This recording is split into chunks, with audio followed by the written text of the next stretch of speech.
अस्सलाम वालेकुम दोस्तों। उर्दू क्लासिक चैनल पर खुश आमदीद। मुअज़्ज़िज़ सामीन हज़रात, आइए सुनते हैं अतून सीरीज़ किस्त नंबर 76। मुअज़्ज़िज़ सामीन, आपसे उम्मीद की जाती है कि वीडियो को लाइक करें और चैनल को भी सब्सक्राइब कर दें। शुक्रिया। सुबह की अव्वलीन रोशनी में लोग घरों से निकलकर खेतों और नदी नालों पर स्नान करने जा रहे थे। शहर के वस्त में मौजूद मोकश बिल्ली का मंतर था। इस तरफ से मुसलसल घंटियां बजने की आवाज़ आने लगी। राजा भारता का जहन तब्दील हो चुका था। इसके ख्यालात और जज्बात पर वो औरत सवार हो चुकी थी। सबसे पहले वो अपने काबिल गिरफ्त जोगियाना लिबास से निजात हासिल करना चाहता था। इसने अपना लंबा गिरवा लिबास उतार कर धोती को लंगोट की तरह बांध लिया था। इस पर साधु होने का गुमान ना हो। अपने जिस्म से जैनू भी इसने उतार कर एक दरख्त पर फेंक दिया था। एक नदी शहर के दरमियान से गुजरती थी। राजा भारता ने वहां जाकर स्नान किया और किनारे पर वाक़ एक कुमार के मकान में जाकर इससे कुर्ता और धोती तलब की। कुमार ने कहा, तुम कपड़ों के बदले मेरे बर्तनों के लिए सुबह शाम मिट्टी गूंदनी होगी। राजा भारता ने कहा, मुझे मंजूर है। भारता एक तनुमंद आदमी था। वो मिट्टी गूंदने लगा। दोपहर को कुमार ने इसे बाजरे की रोटी और मछली खाने को दी। शाम तक राजा भारता इसके लिए काम पर जुटा रहा। जब सूरज डूब हो गया तो कुमार ने कहा, तुमने अपने कपड़ों की कीमत अदा कर दी है। कुम्हार ने कुर्ता पकड़ और सफेद धोती पहनने को दी। राजा भारता ने गुस्ल करने के बाद नए कपड़े जेबेतन किए और कुमार से बातों ही बातों में तुलसी के चबूते वाली गली के बारे में पूछा कि वहाँ कौन लोग रहते हैं, क्योंकि राजा भारता को शक था कि वो औरत कोई घरेलू किस्म की औरत नहीं थी। कुम्हार ने कहा, इस गली में रकासाएं रहती हैं, मगर तुम क्यों पूछ रहे हो? तुम गरीब आदमी हो। तुलसी गली का रुख ना करना, वहां तो दौलतमंद लोग जाते हैं। राजा भारता का दादा दुरुस्त निकला। अब वो सोच में पड़ गया कि इस औरत के पास जाने के लिए वो दौलत कहाँ से लाए। इसने आखिरी फैसला यही किया कि पहले इस औरत से मुलाकात करनी चाहिए। अगर वो सचमुच रकासा है तो इससे जाकर मिला जा सकता है। भारता तुलसी गली की तरफ रवाना हो गया। गलियों बाजारों में चिराग जल उठे थे। अमीर लोग पालकियों में सवार अपने अपने घरों को जा रहे थे। औरतें नदी से पानी के घड़े भरकर इन्हें सरों पर उठाए चली जा रही थी। तुलसी गली की नुक्कड़ पर भी शमादान चिराग रोशन हो गया था। राजा भारता गली में दाखिल हो गया। मकान को पहले ही देख चुका था। इस वक्त डेड़ी में दरबान पहरा दे रहा था। दो पालकियां डेड़ी में रखी थी। अमीर तबाशबीन मुलाकात करने आए हुए थे। ऊपर वाले कमरे से घुंघरू की झनकार के साथ गाने की धीमी धीमी आवाज भी आ रही थी। राजा भारता ने दरबान को नमस्कार किया और पूछा कि इस मकान में कौन सी रकासा रहती है। दरबार ने राजा भारता पर एक गहरी निगाह डाली और करख्त आवाज में पूछा, तुम पूछने वाले कौन हो? चलो अपना रास्ता लो। राजा भारता ने कहा, मैं बड़ी दूर से आया हूँ और रकासा के लिए एक खास पैगाम लाया हूँ। दरबान एक लम्हे के लिए सोचने का फिर बोला, अभी कुमला देवी का एक सौदागर दोस्त आया हुआ है, तुम थोड़ी देर बाद आ जाना। राजा भारता वहां से वापस आ गया। वो देर तक शहर के बाजारों में फिरता रहा। जब रात काफी गुजर गई तो वो एक बार फिर रकासा कुमला के मकान पर आ गया। दरबार ने कहा, तुम जो पैगाम लाए हो मुझे बता दो, मैं किसी दासी की याद कुमला जी तक पहुंचा देता हूँ। राजा भारता बोला, ये पैगाम ऐसा है कि किसी दूसरे को नहीं बता सकता, मुझे खुद ही कुमला जी के पास जाना होगा। इस वक्त रकासा कुमला का अमीर दोस्त वापस जा चुका था। दरबार ने ऊपर पैगाम भिजवा दिया कि एक घरकारा कोई खास पैगाम लाया है। रकासा कुमला इस वक्त अपने हुजला ऐशो निशात में बैठी श्रृंगार कर रही थी। दो कुनीजें इसके गैसों को फिर से सजा रही थी जो रक्स के दौरान बिखर गए थे। खादिमा ने आकर पैगाम दे तो रकासा कुमला ने इसकी तरफ देखे बगैर कहा, दरबान से कहो पैगाम ले ले। खादिमा बोली, देवी जी हरकारा कहता है पैगाम खुफिया है, वो सिर्फ आप ही को दिया जा सकता है। कुमला ने भवें से कर खादिमा को देखा, फिर हाथ के इशारे से कहा, बुलाओ इसे। थोड़ी देर में राजा भारता हुजला ऐश में खड़ा था। फजा मुश्को अंबर की महक से बसी हुई थी। ये वो कमरा नहीं था जहाँ रात को राजा भारता ने कुमला को रकासा को पहली बार देखा था। शायद वो साथ वाला कमरा था। रकासा कुमला ने राजा भारता को सर से पांव तक देखा और कहा, कहाँ से आए हो तुम? राजा भारता ने दासियों की तरफ इशारा किया कि इन्हें रुखसत किया जाए। रकासा कुमला ने दासियों को जाने के लिए कहा। जब कमरे में राजा भारता और रकासा अकेले रह गए तो रकासा बड़ी अदा से उठी और नाच से चलते अपनी मसनद पर आकर बैठ गई। फूलों के गजरे इसकी कलाइयों में सज रहे थे। अब बताओ, तुम मेरे लिए किसका पैगाम लाए हो? राजा भारता इसके करीब जाकर कालीन पर आलती पालती मारकर बैठ गया। रकासा ताज्जुब खेज निगाहों से इसे तकने लगी। राजा भारता ने इसे पहचान लिया। ये वही कताला रोजगार थे जिसकी तिरछी नजरों और ख्वाबालूद आवाज ने राजा भारता की रियासत भंग कर दी थी। अगरचे राजा भारता की तपस्या खत्म हो चुकी थी, लेकिन इसके चेहरे पर शाहाना वजाहत वैसे ही थी। राजा कुमला इसके मर्दाना हुस्न ने कुछ मुतासिर जरूर हुई थी। इतना वो समझ गई थी कि ये कोई मामूली गरीब आदमी नहीं है। तुम खामोश क्यों हो? रकासा ने कहा, जो पैगाम लाए हो वो बताते क्यों नहीं? राजा भारता ने रकासा के सरापा पर एक निगाह डाली और कहा, ऐ काश की अप्सरा, मैं दूर दराज शहर से तुम्हारे हुस्न और रक्स की तारीफ सुनकर यहाँ आया हूँ। कुमला रकासा के चेहरे पर मुस्कुराहट नमदार हुई। समझ गई कि ये भी कोई इसकी हुस्न गिरागीर का शिकार है। मगर राजा भारता के गरीबाना लिबास ने इसे मुतासिर किया था। इसने बेनियाजी से कहा, तो तुम गोया मेरे हुस्न के खरीदार बनकर आए हो। राजा भारता ने कहा, ऐसा ही समझ लो। कुमला ने अपने गुजरे में से एक सफेद फूल तोड़कर इसे मसलते हुए बोली, मगर मेरे हुस्न की कीमत अदा करने की तुम्हारे पास कितनी दौलत है? राजा भारता ने कहा, मेरे पास सिवाय तुम्हारी मोहब्बत के और कुछ नहीं। रकासा कुमला का चेहरा गुस्से से सुर्ख हो गया। इसने ताली बजाई। दो हबशी गुलाम लपक कर कमरे में आ गए। उनके कमर से तलवारें लटक रही थी। कुमला ने राजा भारता की तरफ इशारा करके कहा, इस चोर उचक्के को उठाकर बाहर गली में फेंक दो। दोनों हबशी आगे बढ़े। उन्होंने राजा भारता को उठाया और मकान की डेड़ी के आगे गली में फेंक दिया। राजा भारता गली के कच्चे फर्श पर गिरा। वो कुछ देर वैसे ही पड़ा रहा और राहगीर इसका मजाक उड़ाने लगे। वो इस पर आवाजें कसे जा रहे थे। एक आदमी ने किसी फल का छिलका भी राजा भारता को मारा। राजा भारता को शदीद मुलामत का एहसास हुआ, लेकिन इस मुलामत ने इसकी आतिश इश्क को मजीद भड़का दिया। वो कपड़े झाड़तों पर उठा और गली में से निकलकर किले की तरफ चल पड़ा। किले के पिछवाड़े गहरा सन्नाटा छाया था। यहाँ वही मनहूस कुआं था जिसमें सांप पुकारते रहते थे और डर के मारे इधर कोई नहीं जाता था। राजा भारता कुएं की मुंडेर पर जाकर बैठ गया। इसने सांप को आवाज दी, मैं पद्मनाग का दोस्त राजा भारता हूँ, एक जरूरी काम के लिए आया हूँ। चंद लम्हों के बाद कलगीधर सांप रेंगता हुआ कुएं से बाहर आ गया। इसने राजा भारता को पहचान लिया और पूछा कि वो किस काम से आया है। राजा भारता ने कहा, मुझे दौलत चाहिए, इतनी दौलत कि मैं इस शहर की एक शानदार हवेली खरीद कर ऐशो आराम की जिंदगी बसर कर सकूं। कलगीधर सांप ने कहा, पद्मनाग देवता के दोस्त के हम दास हैं, आप कुछ देर ठहरे, मैं भी आता हूँ। राजा भारता कुएं की मुंडेर पर बैठा रहा। कलगीधर सांप चला गया। रात काफी गहरी हो गई थी। गहरा सकूत माहौल पर तारी था। तारीकी ने सारे माहौल को अपने आगोश में ले रखा था। चंद लम्हों के बाद कलगी वाला सांप दोबारा नमूदार हुआ। इसके मुंह में एक पोटली थी।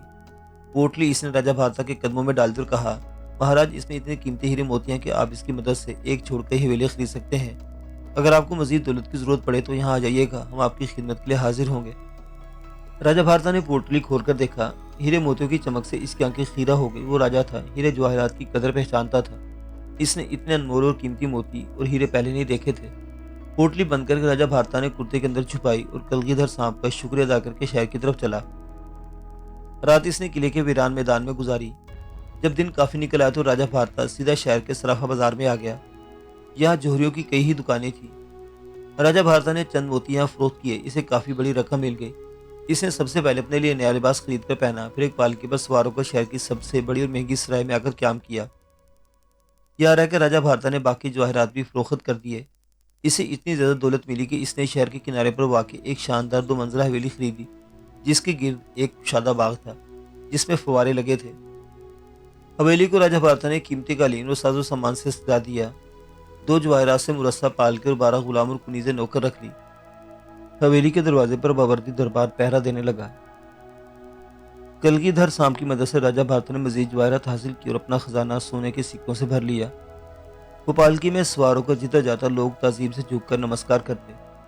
मंगलवार को इसकी हवेली में खैरात बांटी जाती। जल्दी शहर में इसकी शोहरत हो गई और उमरा अपनी दावतों में से बुलाने लगे।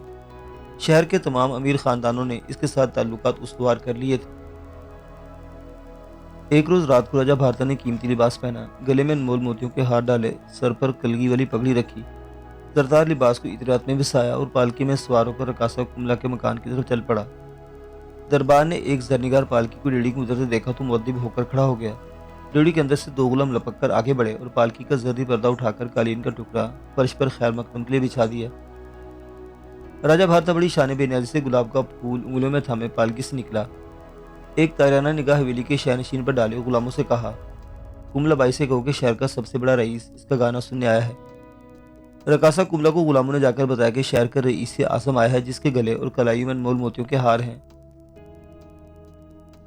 कुमला ने अपने बालों में फूलों का जूड़ा सजाया और राजा भारता के इस्तकबाल को कमरा खास से बाहर आ गई। राजा भारता को गुलाम पहले ही वहां तक ले आए थे। कुमला ने राजा भारता को पहली नजर में ना पहचाना। वो तो किसी राजत का राजा लग रहा था। चेहरे पर शाहाना वकार और वजाहत थी। कीमती जवाहरात पोशाक पर जगमगा रहे थे। रकासा कुमला ने रिवाज के मुताबिक अदब से नमस्कार किया। राजा भारता ने सोने के सिक्कों से भरी हुई थैलियां गुलामों को इनाम में अता की और रकासा के नाजुक हिनालू नीमकरम हाथों को थाम लिया। कुमला देवी, हमने आपके रक्स को नगमे की इतनी शोर सुन रखी है कि आज हमारे कदम बेख्तियार तुम्हारे मकान की तरफ उठाए। कुमला ने तीखी नजरों की तीर बरसाते हुए पेशा वराना अंदाज में दिलरबाई से कहा, महाराज, आपका मेरे गरीब खाने पर आना मेरे लिए मुबारक है, तशरीफ लाइए। राजा भारता को जरनिगार तख्त पर बिठाया गया। मशरूब का दौर चलने लगा। तबले की थाप गूंजी और कुमला का लोचदार जिस्म रक्स के दायरों में तब्दील हो गया। घुंघरू के झनकार और कुमला की मुतरन्नम आवाज ने माहौल में जादू जगा दिया। राजा भारता बेताब निगाहों से कुमला के सरापा को तके जा रहा था। रक्स सरूद के बाद खाना लगा दिया गया। राजा भारता रक्स के दौरान बेशुमार अनमोल मोती जवाहरात और सोने के सिक्के कुमला पर निछावर करता रहा।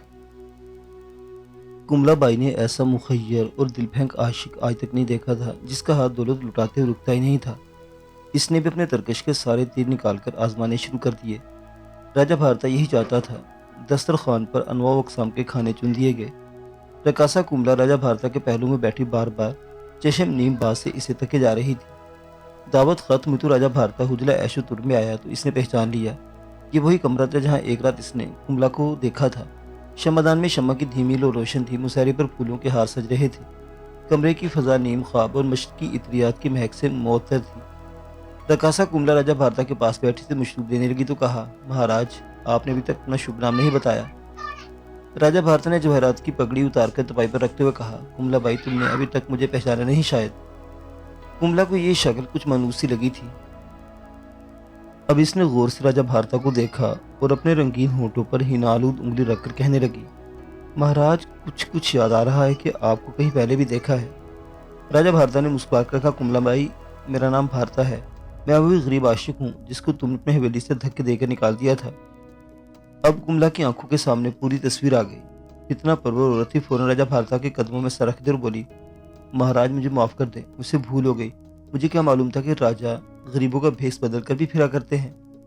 राजा भारता ने मुस्कुराते हुए कुमला का स्यादार खुशबूदार बालों वाला हसीन चेहरा अपने हाथों में थाम लिया और इसकी गहरी झील जैसी आंखों में आंखें डालकर बोला, कुमला, मैं तेरे हुस्न का शदाई था और अब भी हूँ। इस वक्त मेरे पास पूरी कोड़ी नहीं थे।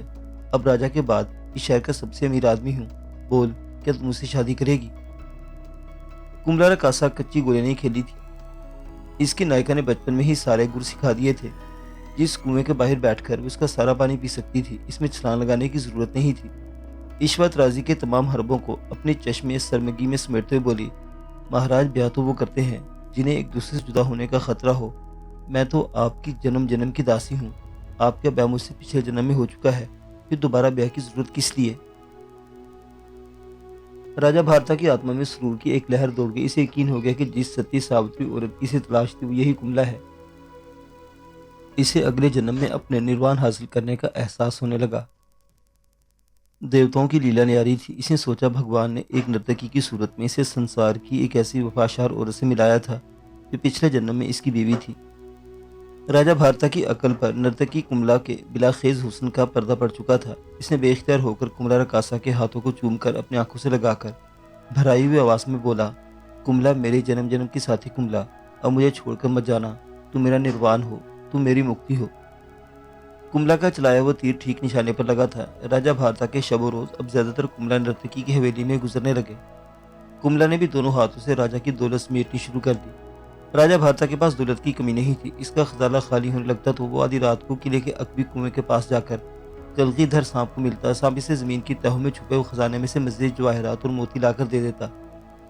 एक रात कलगीधर सांप ने राजा भारता को शहर के पास ही एक खंडर में दबे हुए खुफिया खजाने का पता बताकर कहा, महाराज, आप उस खजाने को निकाल कर ले जाएं। इस खजाने में इतनी दौलत है कि आपसे 1 साल तक भी खत्म न होगी। राजा भारता को क्या परवाह थी। वो कलगीधर सांप की वसासत से नया खजाना हासिल कर सकता था। चुनांचे एक रात वो सांपों वाले कुएं की तरफ चल पड़ा। वहां पहुंचकर अंधेरे में से कुएं की जगह मिट्टी का ढेर दिखाई दिया। राजा भारता बड़ा हैरान हुआ कि कुआं कहाँ गायब हो गया। इसने सांपों की जुबान में कलगीधर सांप को बार बार पुकारा, मगर वो न आया। राजा भारता सख्त नाउमीदी के आलम में वापस आ गया। दूसरे रोज इसने पता करवाया तो इसे मालूम हुआ कि राजा के हुक्म से कुएं को पुर कर दिया गया है। बात यह हुई कि किसी तरह एक जहरीला सांप कुएं से निकलकर रेंगता हुआ शाही महल में पहुंच गया और इसने एक मुनीस को डसकर हलाक कर दिया। राजा ने इसी वक्त खोलते तेल के बड़े बड़े कड़ाव कुएं में उड़ेल दिए गए। सारे के सारे सांप हलाक हो गए। सांपों को इतना मौका भी न मिल सका कि वो अपने बिलों की तरफ जा सकते। इसके बाद राजा ने कुएं को मलबे से भरवा कर ऊपर ढेरी लगवा दी। राजा भारता के पास दौलत का यही एक जरिया था। जमीनों से जो थोड़ी बहुत आमदनी होती थी उस तरफ राजा भारता ने कभी तवज्जो नहीं दी थी। और फिर ये कलील आमदनी कुमला नर्तकी के भारी अखराजात पूरी करने के लिए नाकाफी भी थी। भारता ने अपनी शान में कमी न आने दी और जमीनों और जायदादों को फरोख्त करके कुमला पर निछावर करना शुरू कर दिया। होते हुए राजा भारता की अपनी जाती हवेली तक भी बिक गई। कुमला भांप गई कि दौलत का कुआं खुश्क हो रहा है। इसने राजा भारता से अपनी तवज्जो हटाना शुरू कर दी। अब इसका मंजूर नज़र शहर का एक दूसरा रईस था। राजा भारता के गुलामों ने नौकर चाकर भी इसे छोड़कर चले गए। हवेली सुटकर राजा भारता एक सिराय में आ गया। इसके तमाम कीमती हार और जवाहरात खत्म हो गए थे। एक रोज कुमला की मोहब्बत ने जोश मारा और राजा भारता इसकी महफिल रक्सो सरूद में घुस आया। कुमला नाच रही थी। इसका नया शिकार शहर का दूसरा रईस आजम मसनद पर बैठा रक्स से लुत्फानंदोज हो रहा था। राजा भारता को मामूली कपड़ों में देखकर इसकी भवें चढ़ गई। इसने कुमला की तरफ निगाहें घुमाकर पूछा, ये अजनबी कौन है? इसे बिला इजाजत यहाँ आने की हिम्मत कैसे हुई? कुमला ने राजा भारता को खाली खाली निगाहों से देखा और कहा, महाराज शायद कोई दीवाना भिखारी है। फिर कुमला ने ताली बजाकर गुलामों को तलब किया, उसे हुक्म दिया कि इसे उठाकर बाहर फेंक दिया जाए। राजा भारता की आंखों के आगे अंधेरा छा गया। इसके वहमों गुमान में भी नहीं था कि जिस औरत पर इसने बेपनाह दौलत लुटा दी है और जिसकी वफा शायरी की वो कस्में खा सकता था, आज वो एक बार फिर इसे अपनी हवेली से बाहर फेंकवा रही है। इसने एक गुलाम की कमर में लगी तलवार खींच ली। दूसरे गुलामों ने भी तलवारें न्याम से बाहर कर ली और राजा भारता पर पिल पड़े। लड़ाई शुरू हो गई। कुमला चीख मारकर दूसरे कमरे में भाग गई। कुमला का नया शिकार रईस आजम भी वहां से फरार हो गया। राजा भारता आखिर एक राजा रह चुका था और फनून हर्ब से पूरी तरह आगाह था। इसने देखते ही देखते चारों गुड्डों को काट कर फेंक दिया और फिर खूनालू तलवार हाथ में लिए दूसरे कमरे में घुस गया। कुमला जवाहरात से भरे संदूकों के पास सहमी बैठी थी। राजा भारता के हाथ में तलवार और आंखों में खून उतरा हुआ देखकर इसकी जान निकल गई। फिर गिड़गिड़ाकर बोली, महाराज मुझे न मारे, मैं आपकी दासी हूँ, मुझसे ब्याह कर ले। मैं सारी जिंदगी आपके पास रहकर खिदमत करूंगी। राजा भारता ने तलवार कालीन पर फेंक दी और कहा, तुम अपनी जान से, अपनी दौलत से प्यार करती हो। तुम वो औरत नहीं हो जिसकी मुझे तलाश है। मैं तुम्हें माफ करता हूँ कुमला, तुमने मेरे मुर्दा ज़मीर को बेदार कर दिया है। ये कहकर राजा भारता कमरे से निकलकर बाहर हवेली से आ गया। इसकी आंखों में नदामत और सरशारी के आंसू थे। इसने सितारों भरे आसमान की तरफ आंसू से भरा चेहरा उठाकर कहा, हे ईश्वर, मुझे क्षमा कर देना। मैंने संसार के दलदल में फंसकर तुझे भुला दिया था, मुझे क्षमा कर देना। मुअज़्ज़िज़ सामीन हज़रात, राजा भारता की यह दास्तान अभी जारी है। बकिया वाक़यात अगली किस्त में देखते रहिए उर्दू क्लासिक। अल्लाह हाफिज़।